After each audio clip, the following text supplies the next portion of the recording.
Since the beginning of recorded history, the human race has been at war. First with members of their own family, then their fellow countrymen, and finally nations at large. Yet perhaps the starting ground for all these conflicts lays somewhere deeper, within the very character of the human condition, in the dark, untouchable crevices of the human heart. It is said that the first iniquity of free will began even before the maiden pilgrimage from the embryo, preceding the very creation of the earth itself, in the forelife of souls in the heavenly realms.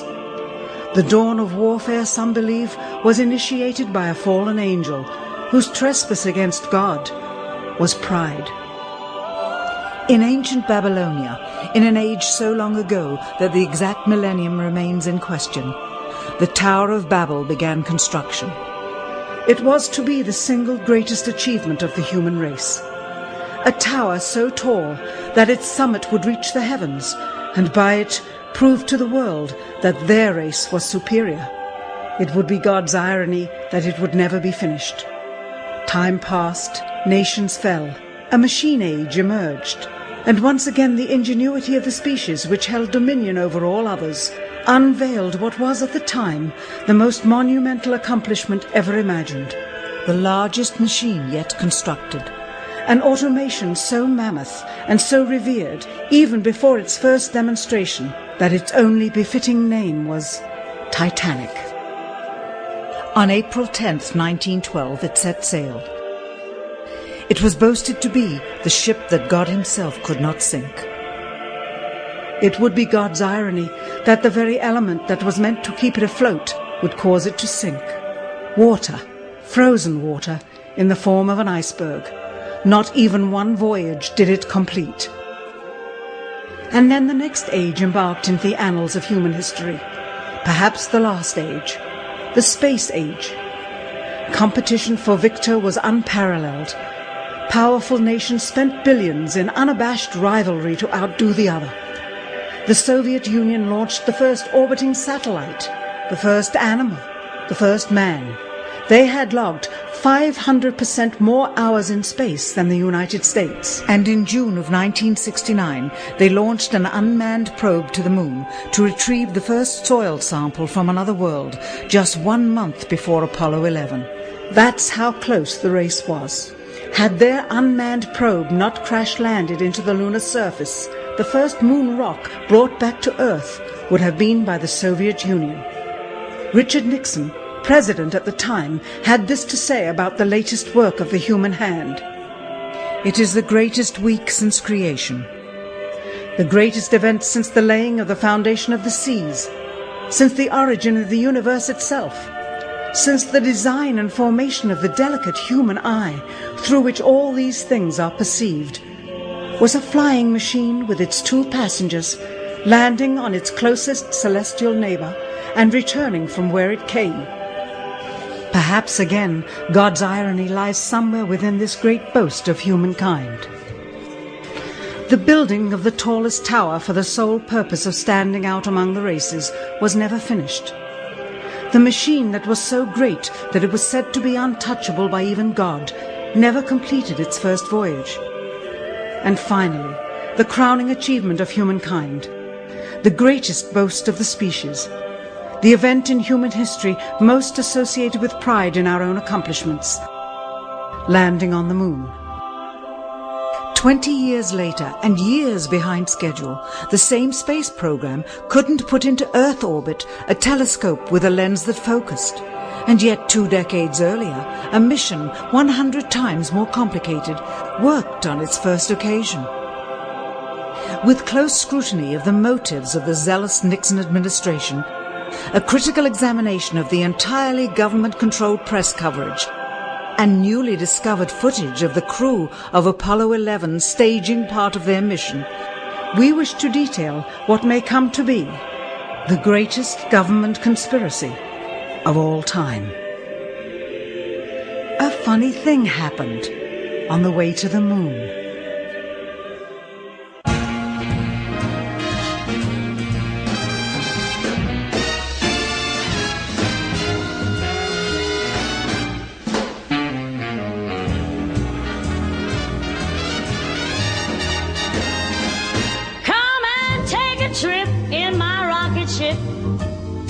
we'll have a lovely afternoon. Kiss the world goodbye, and away we'll fly. Destination moon. We'll travel fast as a light till we're out of sight. The earth will be like a toy balloon.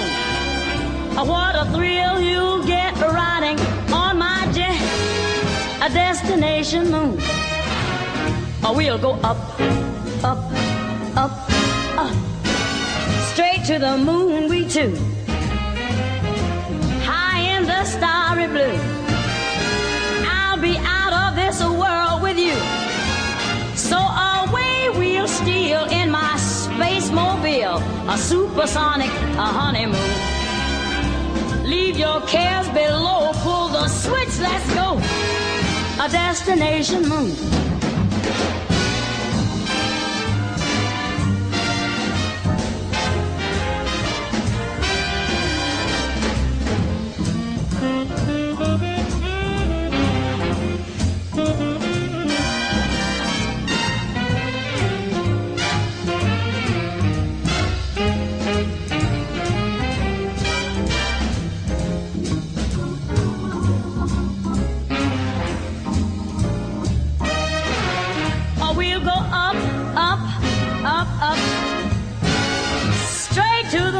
Too.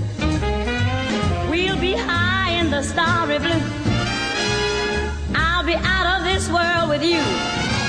So away we'll steal in my jet mobile, a supersonic, a honeymoon. Leave your cares below, pull that switch, let's go.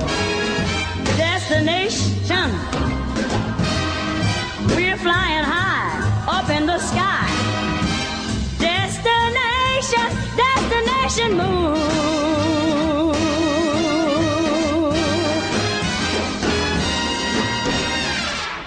Dr. von Braun, how would you say we stand in relation to the Russians, and do you think we can ever catch up?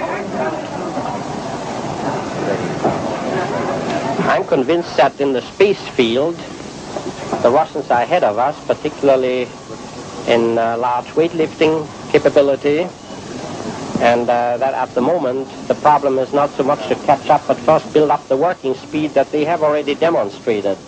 After we are running as fast as they do, there's still a considerable gap to close, and only the future will tell whether we'll manage to close that gap. We cannot and will not ever get into this race as we should, so long as all of our objectives are short-term objectives. We've got to have no finite end to our objectives. The end of our objectives should be as far as we can see at any given time. But right now, we need a 10 to 12-year program that has as its ultimate goal the man domination of space. And if we don't, we're going to be in trouble. I believe that this nation should commit itself to achieving the goal before this decade is out of landing a man on the moon and returning him safely to the earth. We must assure our preeminence in the peaceful exploration of outer space, focusing on an expedition to the moon in this decade. T-minus 60 seconds and counting. We passed T-minus 60. 55 seconds and counting. Neil Armstrong reported back when he received the good wishes. Thank you very much. We know it will be a good flight. Good luck and Godspeed. 40 seconds away from the Apollo 11 liftoff. All the second stage tanks now pressurized. 35 seconds and counting. We are still go with Apollo 11. 30 seconds and counting. Astronauts report it feels good. T-minus 25 seconds. 20 seconds and counting. T-minus 15 seconds. Guidance is internal. 12, 11, 10, 9. Ignition sequence start. 6.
unbeknownst to the citizenry, high above the Earth, beginning at an altitude of 1,000 miles and extending an additional 25,000 miles, lay lethal bands of radiation called the Van Allen radiation belts.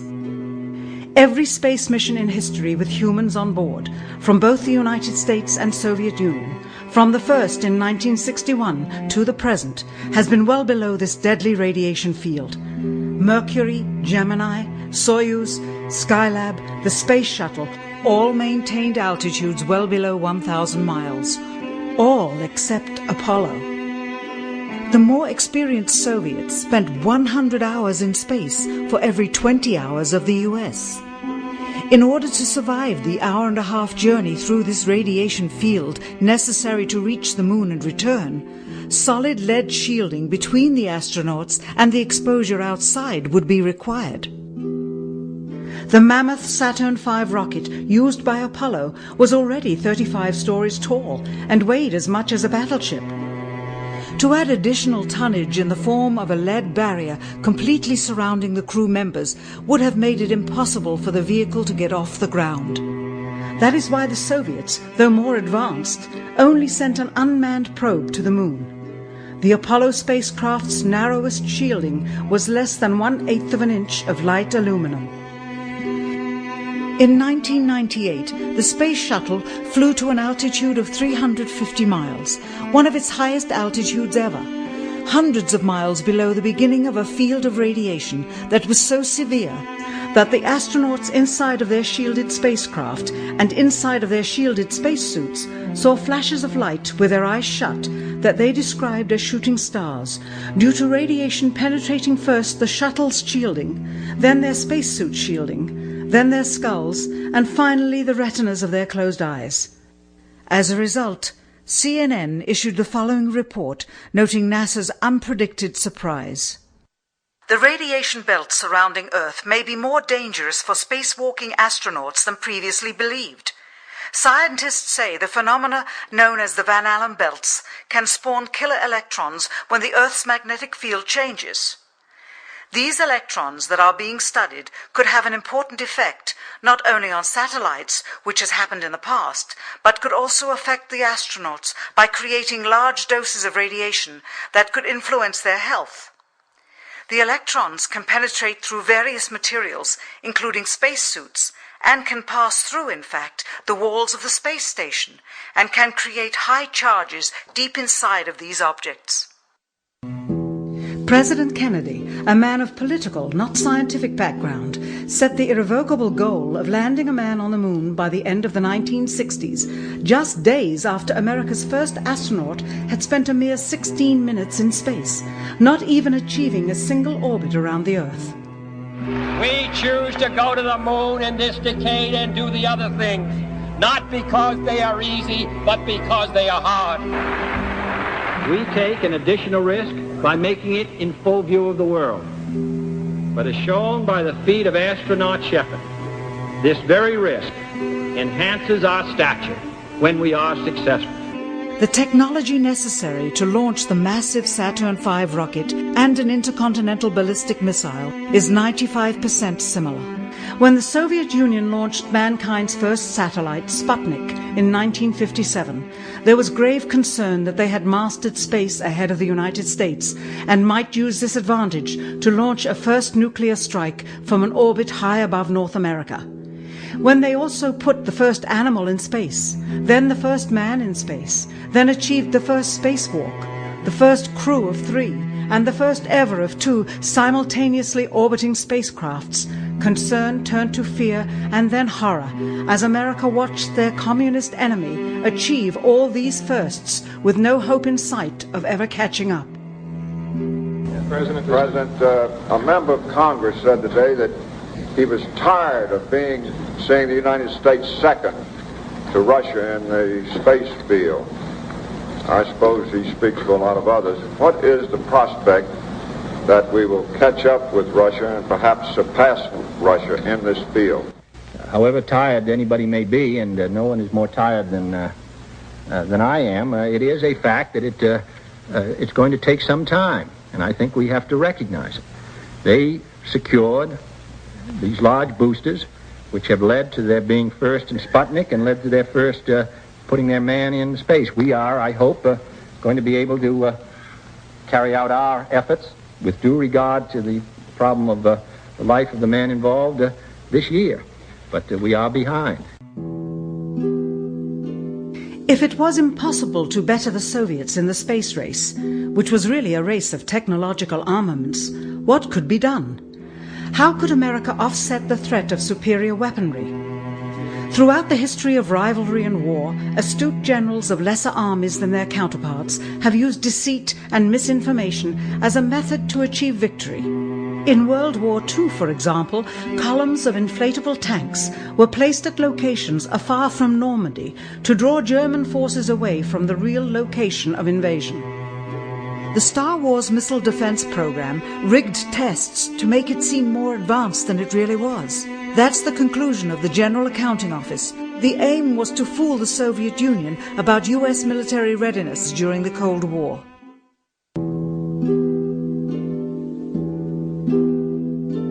Certainly, it was not possible to fool just the Soviets about US strategic capability in the 1960s, while somehow informing 200 million Americans of the truth secretly.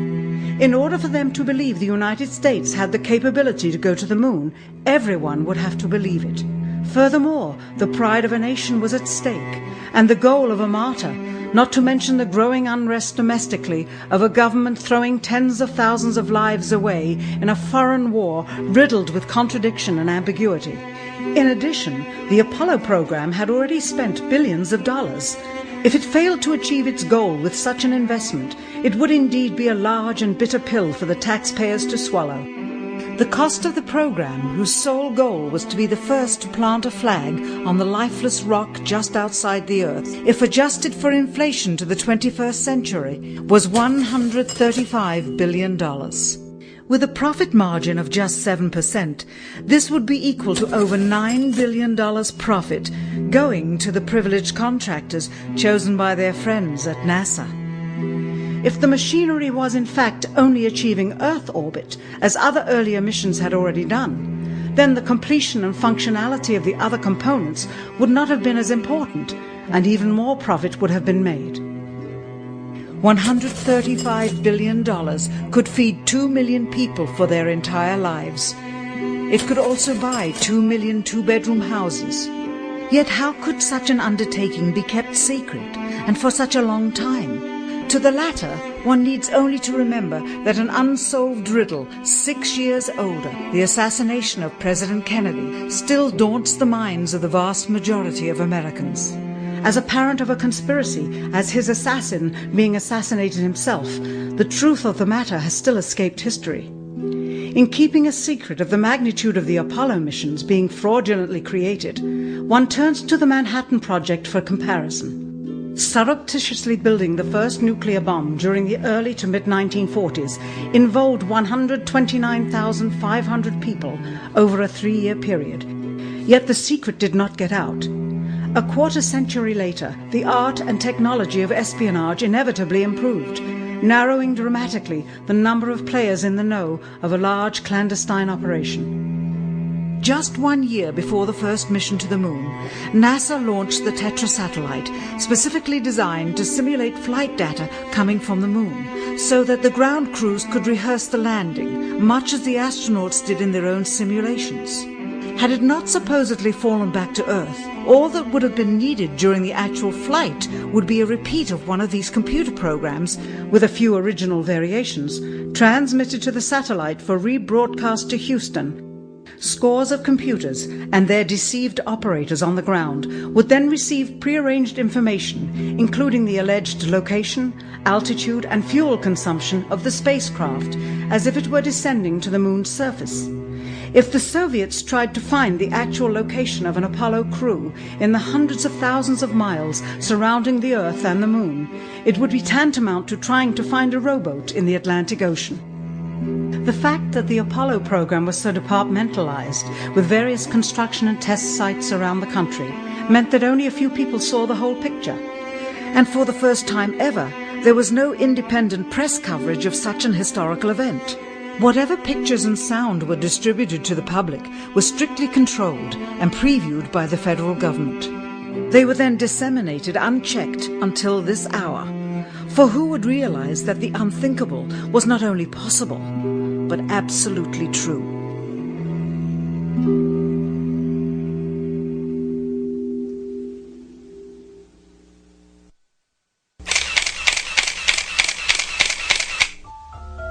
And what of the photographs? What do they tell us?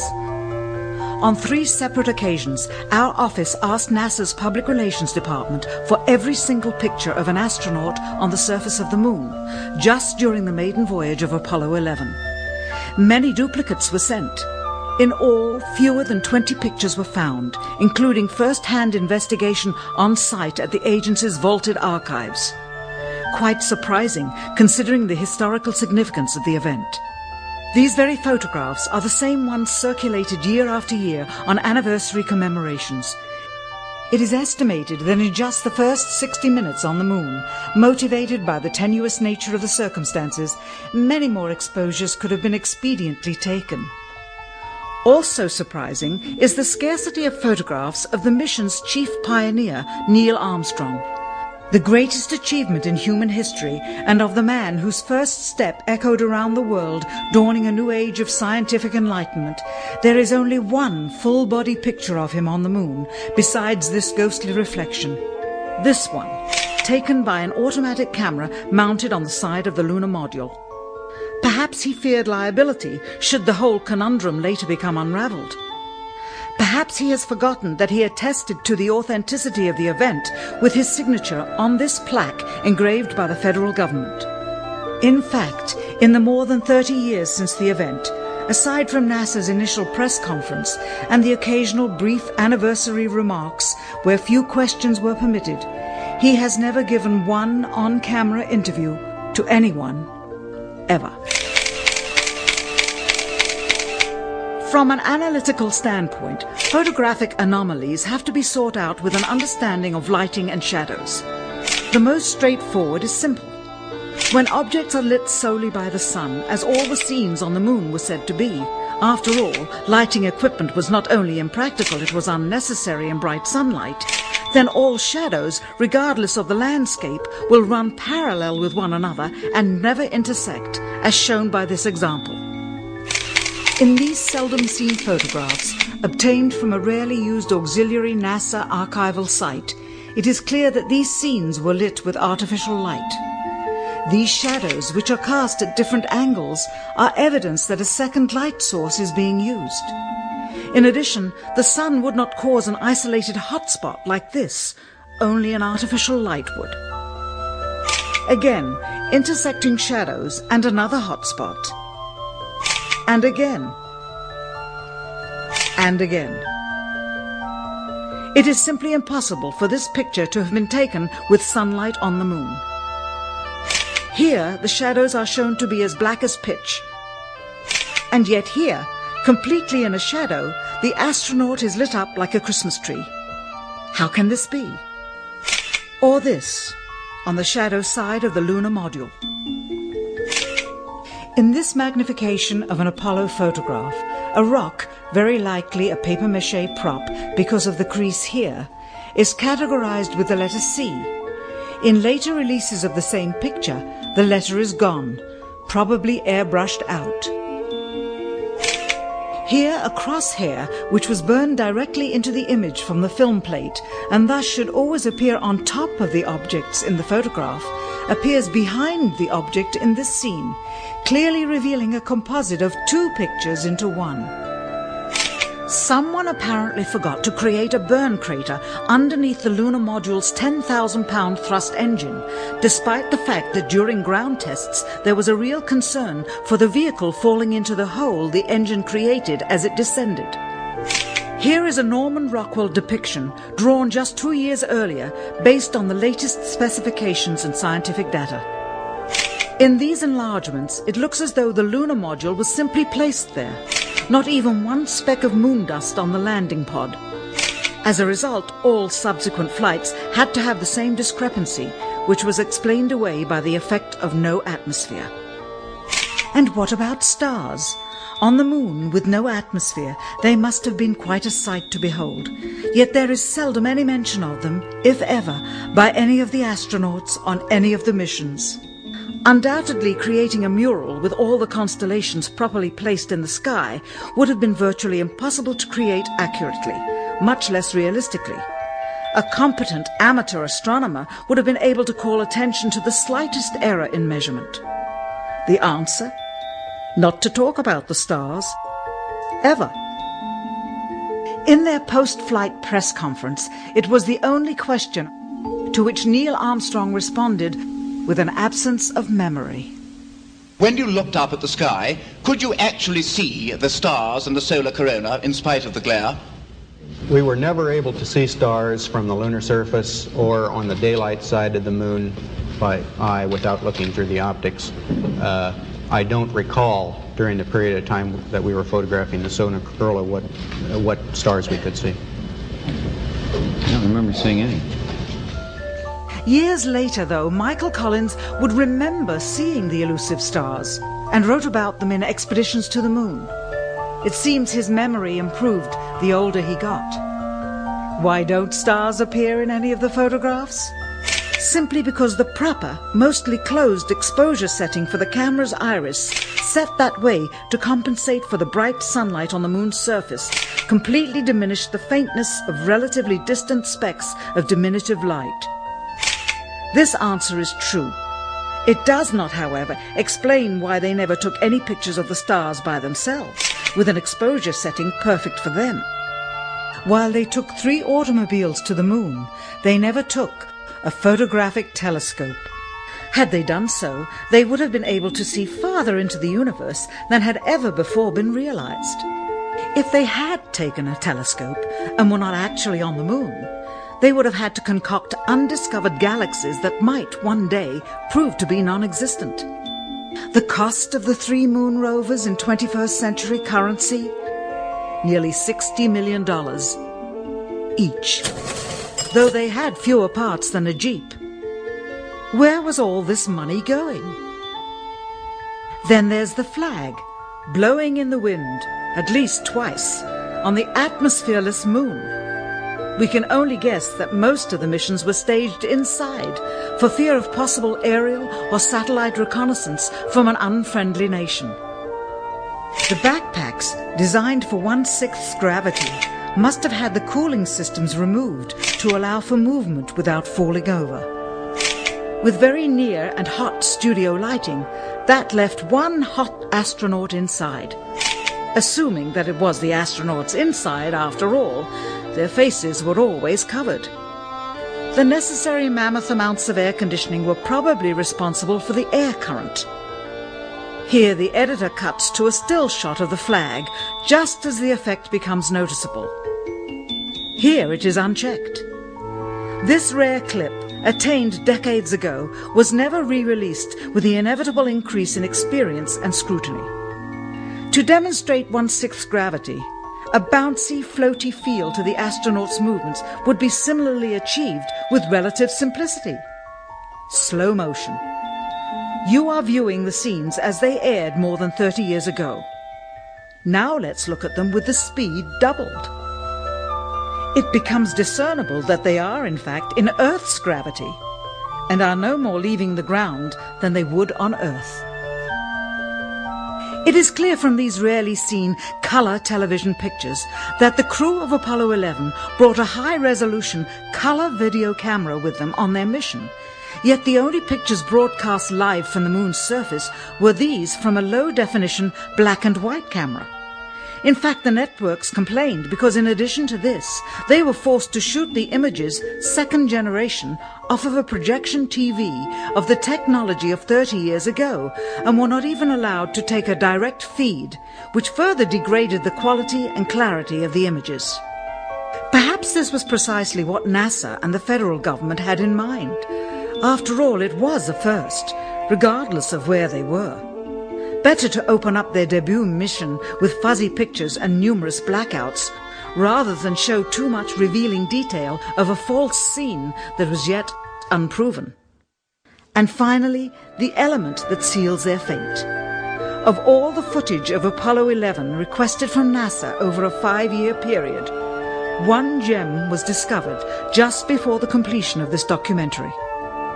An old reel received by mistake. It contains the raw or unedited footage of the crew of Apollo 11, Michael Collins, Edwin Aldrin Jr. and Neil Armstrong, staging part of their mission for nearly an hour in living color, with exceptionally clear behind-the-scenes audio of conversations discussing the techniques used to achieve a disingenuous picture depicting the Earth at a distance, in order to falsely demonstrate their far journey from it and their ability to survive passing through the Van Allen radiation belts.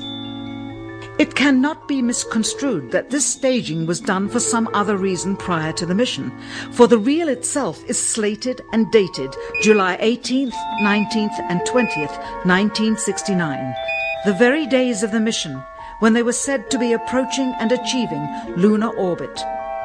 Furthermore, it is apparent they are in genuine zero gravity aboard the actual spacecraft, necessary to convince the mass media of their authenticity, just not any further than Earth orbit, as you will see.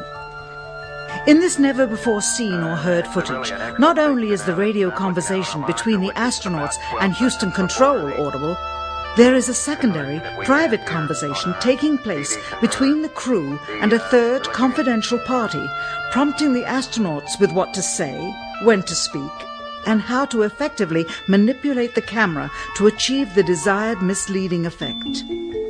NASA claims that the Houston transmissions were the only ones taking place with the astronauts. Listen now as Houston Control initiates a conversation with the crew, only to find them too preoccupied with the behind-the-scenes trickery to respond. Moments pass and the oversight is picked up on by the clandestine third party, who quickly prompts them with, "Talk." Immediately Neil Armstrong speaks. Hello, Apollo 11. Houston, Goldstone says that the TV looks great. Over.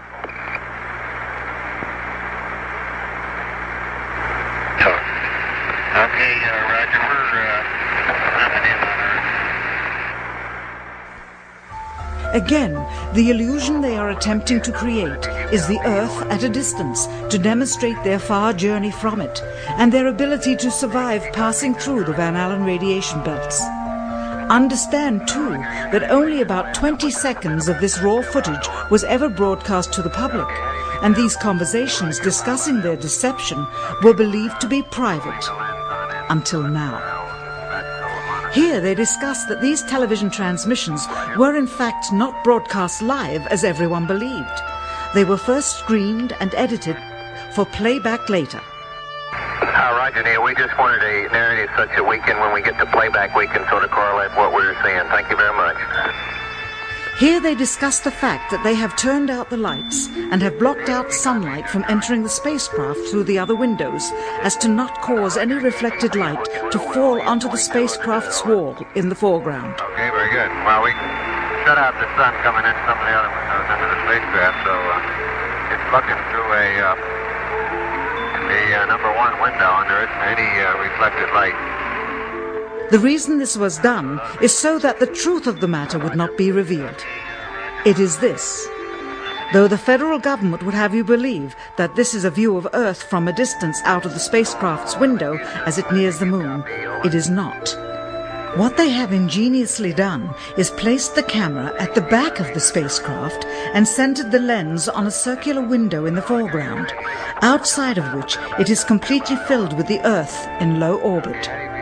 The circumference of the window then appears to be the diameter of the Earth at a distance, with the darkened walls of the spacecraft appearing to be the blackness of space around it. That is why they wanted the interior dark and blocked out the sun from entering through the other windows. Here you can see the extruded window, probably 2 inches thick at the bottom. This is because the Earth's shine is coming in at a downward angle. It also causes the Earth to appear to be an irregularly shaped circle, for you are seeing the outside of the window at the bottom and the inside of the window at the top, which together form 2 different sized halves of a circle. Subsequently, this take was never used. As they perfected the shot, a crescent-shaped piece of black material was inset slightly into the window to create the illusion of the Earth's terminator line dividing night and day. It is uncannily convincing. During this segment, intended to be edited and played back later for the worldwide television audience, dated July 18th, 1969, Neil Armstrong condemns himself as he states that he is 130,000 miles out, or halfway to the moon, as the NASA flight log also states on this date, when he is in reality in low Earth orbit of a few hundred miles. Roger, Houston, Apollo 11. Calling in from about 130,000 miles out. Here, during another segment, also intended to air after review, Neil Armstrong falsely explains to the viewers how the shot is attained by putting the camera's lens to the window's glass, as it would have to be if they were the claimed distance away from the Earth. We only have one window that has a view of the Earth, and it's filled up with a TV camera. If the window was completely filled up with a TV camera, as he stated, then an astronaut's arm would not be able to get between the camera and the window, as it obviously does here in this outtake. South America becomes invisible just off beyond the Terminator or inside the shadow. You can also notice how the astronaut operating the camera reacted to the mistake by attempting to pan away from it. Blue gas, see white bands of major cloud formations across the Earth. This is a segment that they believed wasn't even being recorded, much less suitable for broadcast, for the lens was being zoomed out and the scene was being changed to that of an interior of the astronauts at work, and apparently the stop button popped back up on the recorder without notice. Here is the diffused work light that they used to see camera controls, but not throw light onto the spacecraft's wall. Here they remove part of the crescent insert.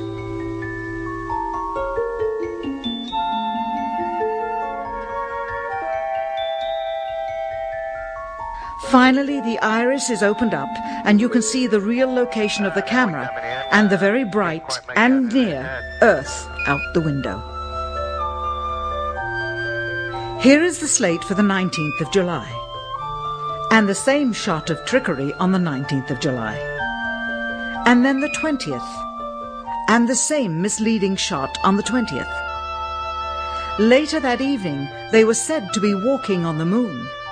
How can this be when they were in Earth orbit only 9 hours earlier, and the moon is some 3 days' journey away? Furthermore, if they genuinely went to the moon, why would they be faking any part of it? Why this trickery with the window? By faking being halfway to the moon, it becomes apparent that they did so because they could not even go halfway. It thus confirms that the stumbling block to their success was the lethal radiation of the Van Allen radiation belts. Since the same equipment was used on the subsequent missions in the 40 months that followed, none of them could have gone to the moon. They only increased their proficiency at staging them. When some TV viewers of the second manned mission to the moon telephoned the networks complaining that reruns of I Love Lucy were being interrupted, it became clear that for the taxpayers, once was enough. But it wasn't enough for the government and contractors. Billions of dollars of pure profit went with each return. How coincidental that the following mission would have the element of life and death jeopardy. Apollo 13. Now the public would take going to the moon more seriously and be reconnected with the drama. We now realize that perhaps the reason Neil Armstrong has never given an on-camera interview is because he doesn't want to lie anymore. What threats may have been made upon such honorable men or their families to possess their reluctant cooperation and later ill feelings towards perpetuating this still darkened hour in American history. NASA's highest-ranking official, James Webb, resigned without explanation just days before the first Apollo mission. Why, when he was on the threshold of achieving the greatest accomplishment of his career? All 3 Apollo 11 astronauts also resigned shortly after their return. On the 25th anniversary of the event in 1994, Neil Armstrong made a rare public appearance and held back tears as he spoke these brief cryptic remarks before the next generation of taxpayers as they toured the White House. Today we have with us a group of students among America's best. To you we say, we have only completed a beginning. We leave you much that is undone. There are great ideas undiscovered, breakthroughs available to those who can remove one of truth's protective layers. He is that layer. Perhaps someday soon, with the uncovering of this footage and its meaning, the true patriots of America will rise up or come forward and free the citizens and themselves from the sin that so easily entangles and from a federal government that needs to have the gangrene cut off. Even if the government's destruction would come from the truth, then it is not worthy to stand, and its betterment would inevitably follow. All of us are mortal. All of us will die. Perhaps the seeking of a clear conscience before that hour will motivate the truth into the light. Perhaps as citizens we should offer amnesty for this and other crimes of history, for facts from those involved, before the truth perishes with them. Why must we wait until the year 2017 to open the Kennedy assassination files? Perhaps they will not even be opened then, for the law that reluctantly stipulates their release says so with this clause, quote, with the exception of documents certified for continued postponement by the President. Whoever believes the citizens to be too immature for the truth are too immature for power. The truth will always set us free.